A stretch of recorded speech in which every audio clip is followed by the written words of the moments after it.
সালাম বললেন, বাবা একটা ছুরি এনে আমি 2 টুকরা করতে চাই।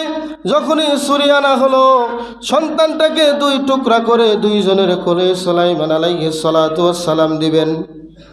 এমন সময় অল্প বয়স্কা যে মহিলা তিনি দৌড়ে আসলেন, না না, খবরদার, সন্তান আমার নয়, আমি খুশি আছি, আমি রাজি আছি, আমার সন্তান নয়, সন্তান ওই বয়স্ক মহিলার তাকেই দিয়ে দেন।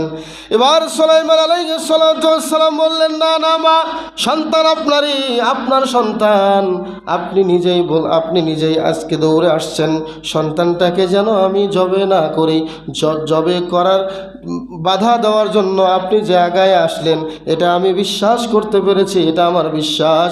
এই সন্তানের মালিক, সন্তানের মা একমাত্র আপনি, বয়স্ক মহিলা নয়। বাস্তবে এটাই হয়েছে। বয়স্ক মহিলা পরে স্বীকার করেছে যে সত্যিকার এই সন্তানটা তার।